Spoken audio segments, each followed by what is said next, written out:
Sound শুনে নিশ্চয়ই বুঝতে পারছেন পেঁয়াজগুলো কতটা ক্রিস্পি হয়েছে। আসসালামু আলাইকুম এভরিওয়ান।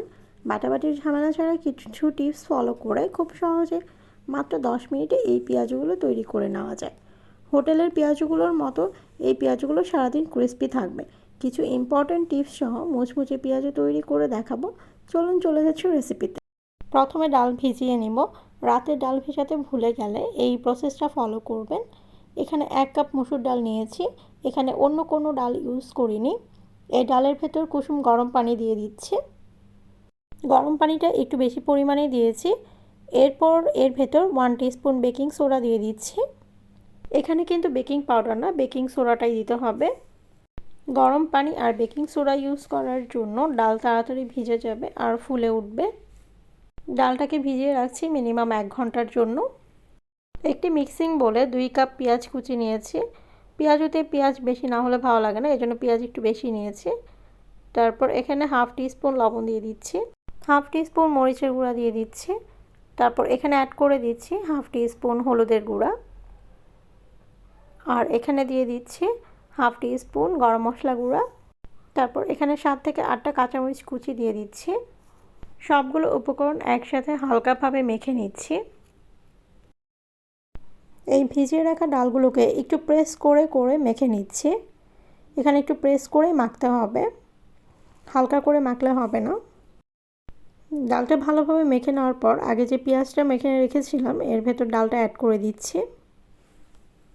এর ভেতর 1/2 কাপ বেসন দিয়ে দিচ্ছি। বেসনটা এখানে বাইন্ডার হিসেবে কাজ করবে। তারপর এখানে চালের গুঁড়া দিয়ে দিচ্ছি 1/2 কাপ। চালের গুঁড়াটা পেঁয়াজগুলোকে ক্রিস্পি করবে। সবগুলো উপকরণ একসাথে ভালোভাবে প্রেস করে করে মেখে নিচ্ছি। এখানে কোনো পানি ইউজ করব না। পেঁয়াজ থেকে যে পানিটা বের হয়েছে এই পানিতে এটাকে মাখিয়ে নিব। এভাবে কিছুক্ষণ মেখে নিলেই ডালটা পেঁয়াজু তৈরির জন্য রেডি হয়ে যাবে। 1 কাপ ডাল দিয়ে এখানে অনেকগুলো পেঁয়াজু তৈরি করে নিব। কিছু পেঁয়াজু ফ্রোজেন করে রেখে দিচ্ছি। এখান থেকে কিছু পেঁয়াজু শেপ তৈরি করে এয়ারটাইট কন্টেইনারে ফ্রিজে রেখে দিচ্ছি। আর কিছু পেঁয়াজু এখন ভেজে দেখাচ্ছি। চুলায় সয়াবিন তেল গরম করে এর ভেতর পেঁয়াজু শেপ করে পেঁয়াজগুলো দিয়ে দিচ্ছি। চুলার আঁচ মিডিয়াম টু লোতে রেখে এই পেঁয়াজগুলো ভাজতে হবে। আস্তে ধীরে পেঁয়াজগুলো ভেজে নিতে হবে। 4 থেকে 5 মিনিট সময় নিয়ে ভাজতে হবে যাতে ডালটা ভালোভাবে সেদ্ধ হয়ে যায়। পেঁয়াজুর একটা পার্ট যখন খুব ভালোভাবে সেদ্ধ হয়ে যাবে তখন এটাকে উল্টে দিচ্ছি।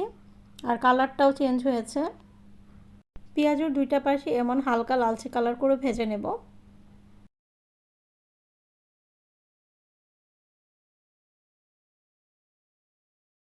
পেঁয়াজগুলোর 2টা পাশে এখন হয়ে গেছে। এখন পেঁয়াজগুলোকে উঠিয়ে নিচ্ছি। এইভাবে পেঁয়াজু তৈরি করার পর আমার কাছে মনে হয়েছে এর থেকে আর সহজভাবে পেঁয়াজু তৈরি করা যায় না। এটাই হয়তোবা সবথেকে সহজ পদ্ধতিতে পেঁয়াজু রেসিপি। খুব সহজে ঝটপট তৈরি করে নেওয়া যায় আর ক্রিস্পিনেসটাও অনেকক্ষণ পর্যন্ত বজায় থাকে। তাই এটাই আমার কাছে বেস্ট পেঁয়াজু রেসিপি। Thanks for watching.